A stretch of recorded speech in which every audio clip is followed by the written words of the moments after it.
So in the last class, what we did was the duality theorem, the optimality conditions for linearly separable uh, problems, right? So today what we'll be doing is how to solve the linearly separable problem. Now since we are given the primal problem, which is given by star, then this equation, this system is difficult to solve, right? Because of this equality constraints, right? There are L equality constraints for of this type. Yi into something is greater than equals to 1, right? So to make the calculation easy, what we do is, again we introduce the dual of the problem.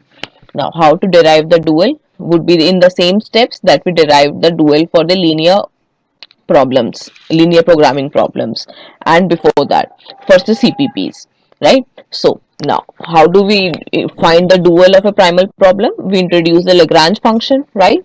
So here we introducing the Lagrange function LWB comma alpha, that is a function of W, B and alpha, which is equals to half of norm of W square minus summation alpha into this. Now this is the same type of function, Lagrange function, that we had introduced in CPP. In CPP, what we introduced was is equals to F naught plus summation lambda I Fi plus lambda I Hi plus nu I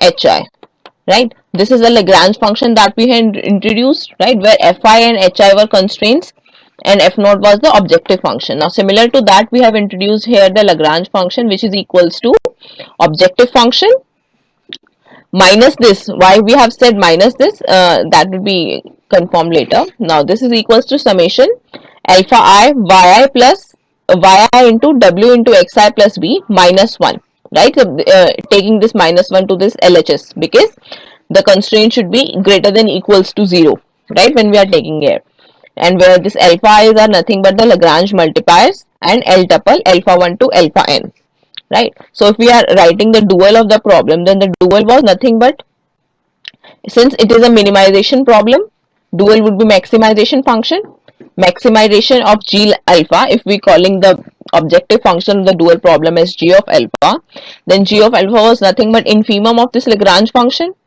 right, such that this alpha is greater than equals to 0, similar to the case for CPP problems, right, where maximum was g of lambda, which is equals to infimum of this Lagrange function, where lambda was greater than equals to 0.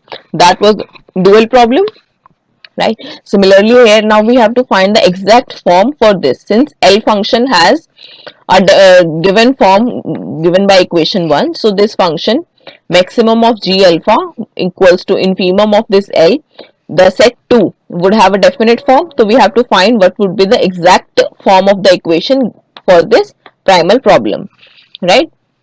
Now for that, now since LWB, that is Lagrange function, is strictly convex quadratic function of W, its minimal value is achieved at W, right? Therefore such that now minimum value is attained at W, that means the derivative at that point would be equals to 0. Now derivative of L with respect to W, if we are finding, so it is nothing but, now this is half of norm square, and that would be equals to nothing but 2 omega 2W, and that would cancel out given W, and यहाँ से when we are finding derivative this from here, which would be alpha I yi into a coefficient of xi, right? So similarly, when we are finding this derivative, this would be equals to nothing but W minus summation I is equals to 1 to n yi xi l alpha I. Now this should be 0 because minimum value is attained at 0, right? So therefore what we have is W is equals to this summation, right? Now since we are getting W as a form, we can substitute this W in equation 1. Equation 1 was this Lagrange function, right? So substituting the value of W here, what we would get is infimum of LWB if we are finding, right? That is the point at this point, right? जब हम यहाँ पे लिख रहे हैं, when we are writing this, that infimum of LWB alpha, that means the value of this function, Lagrange function L, at this point W, because minimum value is attained at W we are writing, right? So this infimum of this would be equals to nothing but substituting the value of w, what we would get it, summation yi into yj xi dot xj, that is dot product xi xj into coefficients alpha I alpha j, because for the Lagrange function what we had is norm of w square by 2, right? And norm when we are taking in Rn, we are taking in Rn na n tuple, right? So when we are taking norm in Rn, that would be nothing but corresponding elements ka product, right? Dot product, the norm, Euclidean norm in Rn is given by dot product, so therefore that would be nothing but xi dot xj alpha I alpha j plus summation alpha j minus b into summation w yi into alpha I, right? So this would be what we would be getting if you substitute this w in equation 1, right? Now since if we are finding this infimum value, this is the infimum value, right? So therefore that would be equals to g alpha, because g alpha was infimum of L, right? So we can write this RHS as g alpha whenever this summation yi xi alpha I is 0. Whenever this is 0, then we can get this is equals to this first term as it is, second term में minus b times summation this था, since this is 0, this term would be getting to 0, so we'll be left with this only, right? And that would be minus infinity otherwise. Now first thing to note here is when we are saying that this is the dual of the problem, right? So we are taking here as minus sign, this is the minus sign, right? The negative of the objective function, because minimum to maximum when we do it becomes the negative of the objective function, right? So when we are when we are changing to the dual, it would be the negative function substituting this w, right? Now so thus what we have the problem now is, the problem was maximum of g alpha, right, over alpha, and g alpha what we have got is this term, this is g alpha, so this is equals to minus half summation yi into yj alpha I into alpha j into dot product of xi plus a dot xj plus summation alpha j, such that this condition holds that summation yi alpha is 0, right, such that this summation is 0 given alpha i's are greater than equals to 0.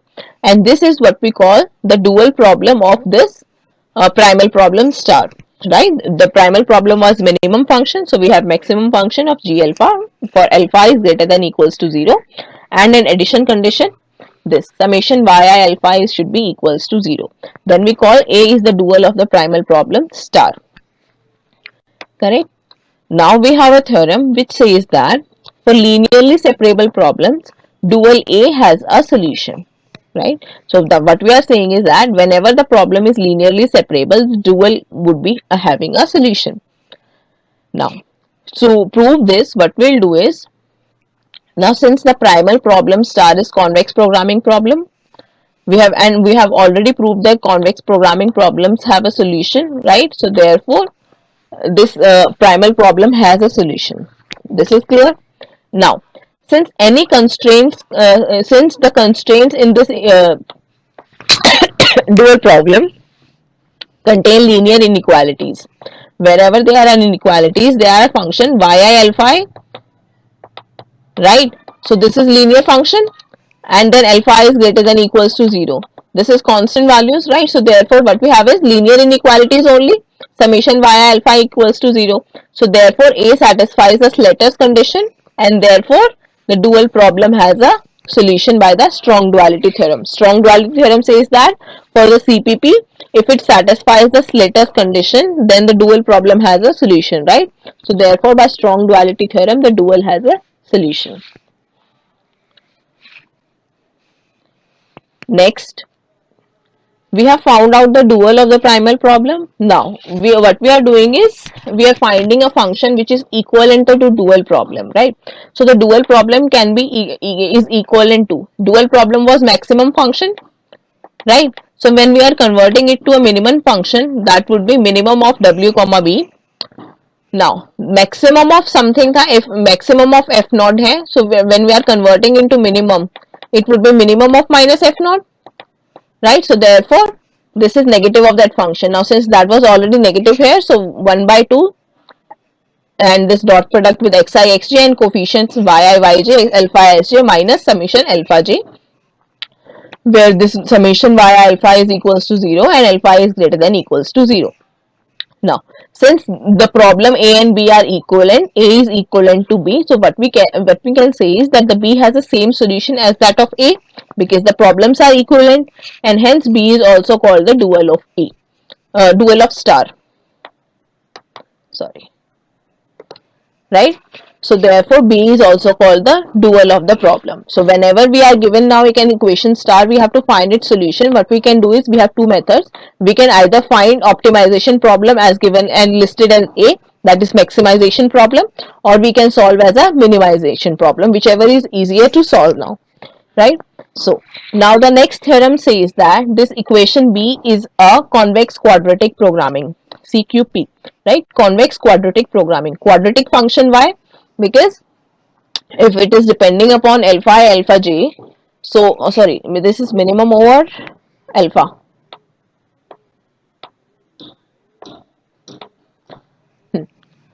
Now, since this is a function of alpha, this is alpha into alpha j, right? So that means quadratic function, right? And with equalities at linear constraints. Now, since we have to prove that B is a CQP, that means convex quadratic programming. So what we have to prove for that is that the objective is linear function, the objective is the quadratic function, the linears are quadratic and convex functions, right? Now, so for that, let us assume that H is this matrix, which is yi yj into dot product of xi comma xj, right? So therefore that is hi is equals to yi yj into dot product xi comma xj. This is L cross L matrix. We are taking E is the identity matrix 1 comma 1. Sorry, identity constant matrix 1 comma 1. Alpha is we are taking the L tuple alpha 1 to alpha n, and y is taking y to yl.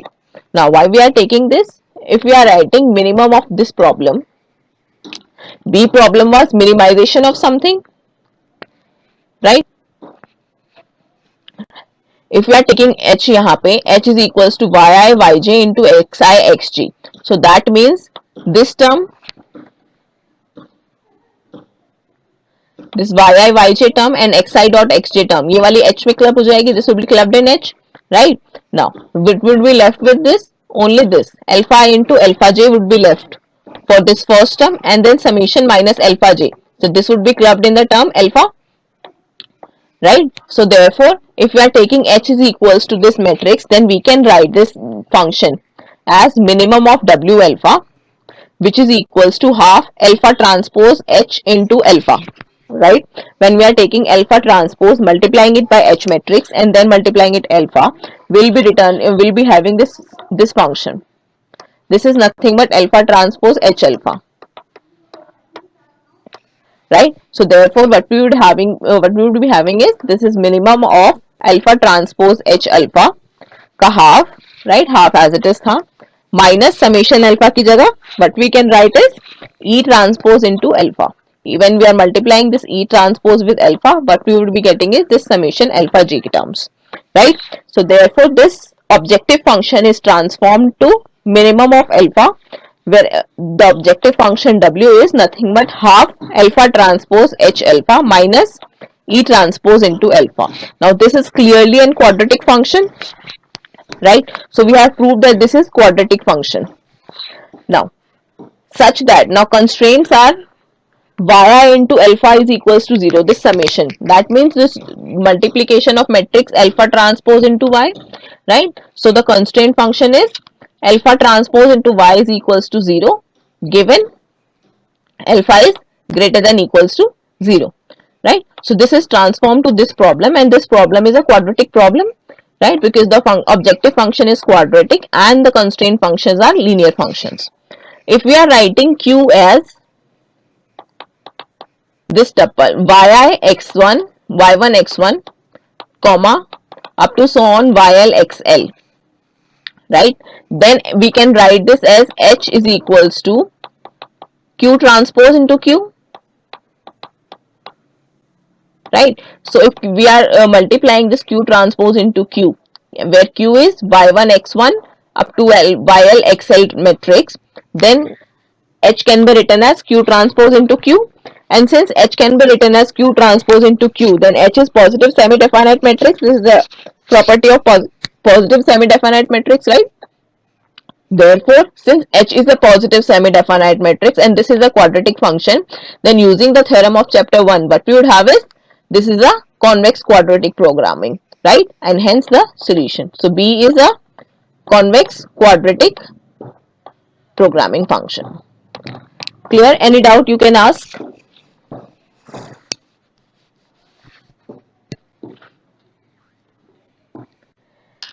Next theorem we have, which says that consider the linearly separable problem. That means we are given a linearly separable problem. Then for any solution to the dual problem B, alpha star, if alpha star is the solution to the problem B, where alpha star is equals to this L tuple alpha 1 to alpha L transpose, there must be a non-zero alpha j. That means what we are saying is that if the solution, if there is a solution to the dual problem B, then it should be a non-zero, right? Because if there must be a non-zero alpha j, if one component is non-zero, then what we would have is that this alpha j, this alpha is non-zero, right? Because single component non-zero, that means whole matrix is non-zero, right? So therefore there must be a non-zero alpha j star, right? Now furthermore, the theorem is stating that for any non-zero component alpha star j of alpha star, the unique solution to the primal problem is obtained as this, right? So next what we are saying is, if there is a linearly separable problem, the first thing is the solution should be non-zero, right? And second thing what we are saying is, if and for any non-zero component alpha j, right?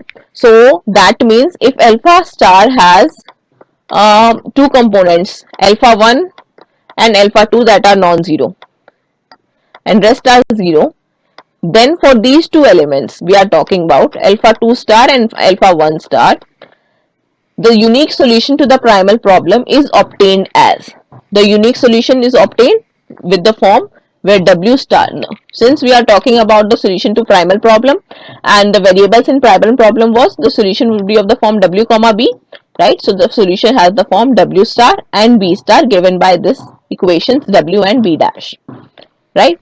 So what we have to prove is three things, that the alpha j's are non-zero, right? And unique solution exists. So for that, first we are proving is that alpha j is not equals to 0.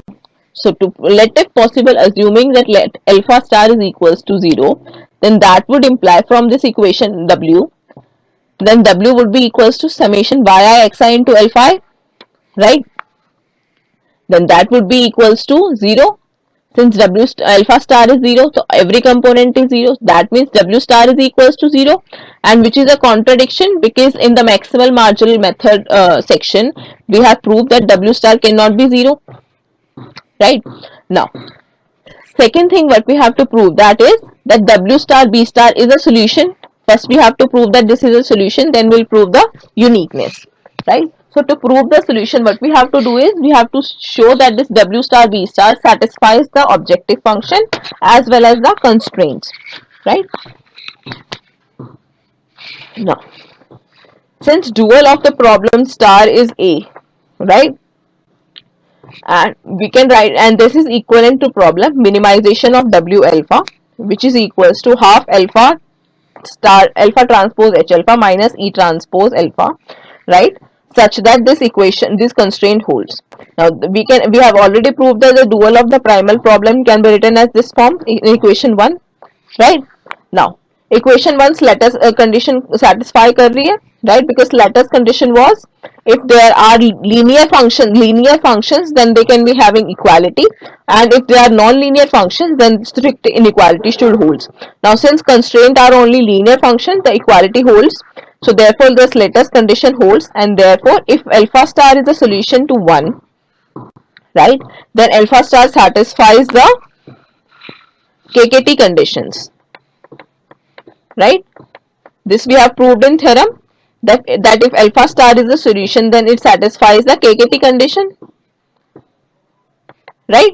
So KKT conditions, what they would say is that there would exist a B star dash and a S star such that, now KKT condition was there would exist Lagrange multipliers lambda I and nu I such that these conditions holds, right? So there would exist a B star, B tilde star and an S star such that these conditions hold, that is alpha star transpose Y is equals to 0 given alpha is greater than equals to 0, S star is greater than equals to 0. Three equations we have.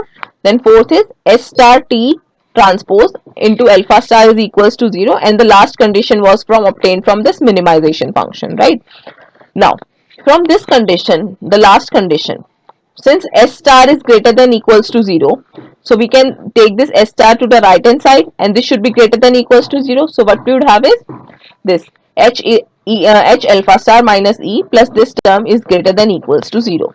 Now since H is this matrix yi yj into dot product of xi xj, right? So therefore if we are writing H into alpha transpose minus E plus B star y, from this equation what we would have is H into alpha star, that would be yi into wi dot xi plus b star is greater than equals to 1, right? This equation would be transformed to this. You can easily check this. H into alpha star, right? H into alpha star was nothing but alpha is cut and L tuple, then E is 1 1 1 matrix, constant matrix, and B star is as it is, and Y is Y ki L tuples, right? So solving this greater than equals to 0, we would have this constraint that yi into this is greater than equals to 1, right? And that implies W star comma B tilde star is a feasible solution because this is the constraint of the primal problem, and since W star and B tilde star are satisfying the constraint function, so therefore this is a feasible solution, right? Also, when we are finding the minimum value of the objective function, the minimum value of objective function would be minimum of W comma B half of norm of W square, right? That would be equals to half of W star square because W star is a feasible solution, right? So W star is solution and that means minimum value will be attained at W star, right?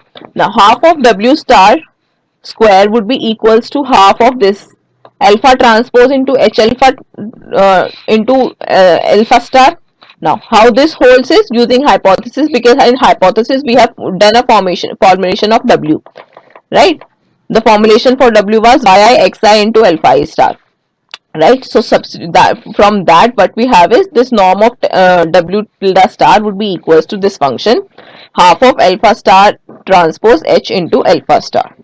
Now which would be equals to, now we can multiply it with alpha star alpha transpose into this function H alpha minus this, since this was equals to 0, right? Now since this is equals to 0, we can multiply add and subtract here 0, right? So therefore alpha transpose into this 0 function, and that would be nothing but यहाँ से आएगा half alpha star H alpha transpose H alpha star, and यहाँ से what would have is minus alpha, so -1 and plus half, this would be -1, and solution of this would be nothing but, I'm sorry if it is not clear, this is minimum of g alpha star, this is equals, sorry, g of alpha star, this is minimum of g alpha for LV alpha, and this is equals to g of alpha star, right? So what we have, that is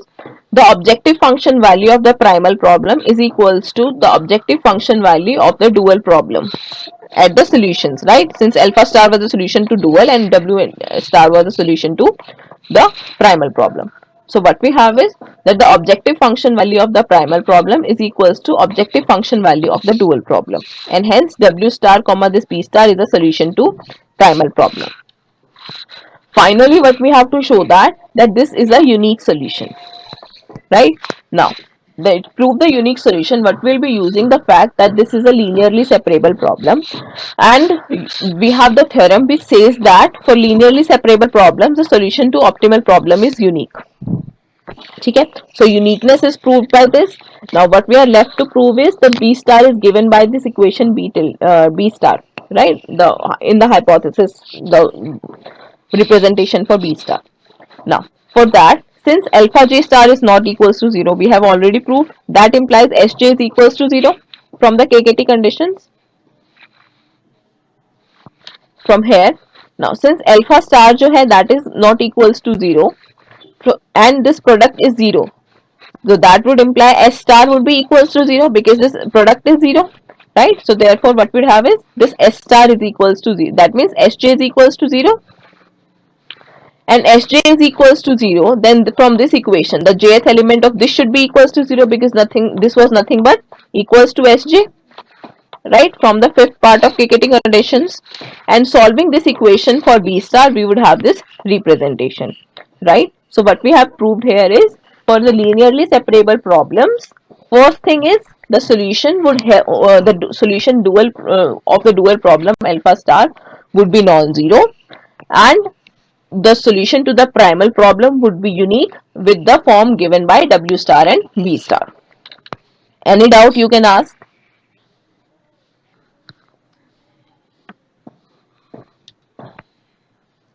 Next we have is an algorithm for solving the linearly separable support vector classification. That is the summary of this section. Now, so how do we solve the linearly separable classification problem? First is we input the training set T set, which is x1 y1 to xl y1. Then we construct the construct and solve the CQP problem, which is minimization of alpha into G alpha, where G alpha is given by this, subject to the conditions that this summation is equals to 0 and alpha is greater than equals to 0. Solving this function, we would obtain a solution alpha star, right? Now, then what we do is we compute W star and B star using the theorem above, right? Because W star has this formation and B star has this formation, right? So we compute W star and B star using the formulation from the theorem above, and then next what we do is we construct the hyperplane W star dot x plus B star is equals to 0 and its associated decision function, which is fx, which is equals to signature of gx, right, where gx is nothing but, since this is a quadratic problem, so this function would be a linear function, so this would be W star dot x plus B, which is equals to this inequality, right? So what we have done here is we have to the main aim of our problems is to find a separating hyperplane so that we can divide the space into two regions, right? So to find that, first what we do is we'll solve the dual problem, then using the solution to dual problem we'll find the solution to the primal problem, and the moment we have the solution to the primal problem, we can use this equation to give the equation of the separating hyperplane. Is it clear, the algorithm?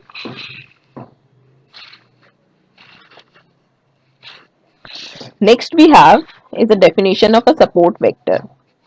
For that, suppose alpha star is the solution to the dual problem obtained using the above algorithm, right? Then the input xi is set to be support vector if the corresponding component alpha I star is non-zero. That means if alpha star is the solution to the dual problem and if ith component is non-zero, then ith input element would be called a support vector. Otherwise, it is a non-support vector. The definition is clear, right? Now, we have to note that the problem A was the dual of primal problem. Since the primal problem was a minimization function, this was a maximization problem. We have to note that this problem A is convex but not strictly convex, and hence its solution may not be unique, right? Therefore, the support vector that we are finding depends on the solution obtained, since the solution is not unique. So whatever the support vectors we are getting, that are depending on the solution we have obtained, and hence since the decision function is decided by the training points corresponding to the support vectors, right? Decision function is defined by the signature of gx, where gx is nothing but defined by this W star and B star, right? So therefore, the above algorithm is also called the support vector classification, right? Because it depends upon the support vectors that we are finding. Clear?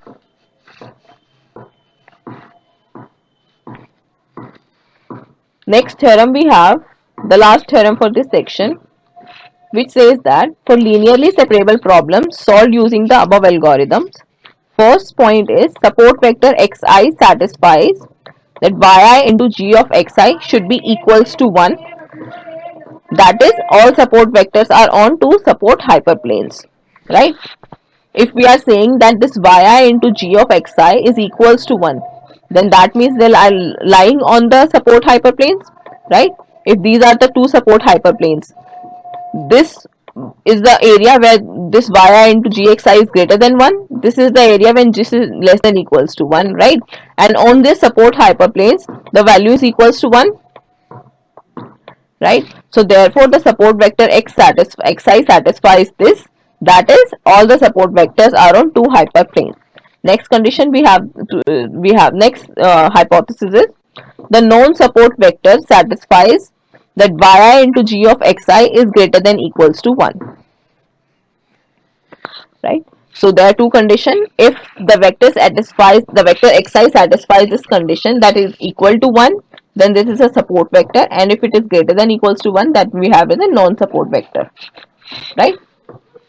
Now this yi into this product cannot be less than equals to 1, because when this is less minus 1, this is minus 1, right? So product would be either greater than equals to 1 or equals to 1, right? When g of xi is nothing but the signature function, right?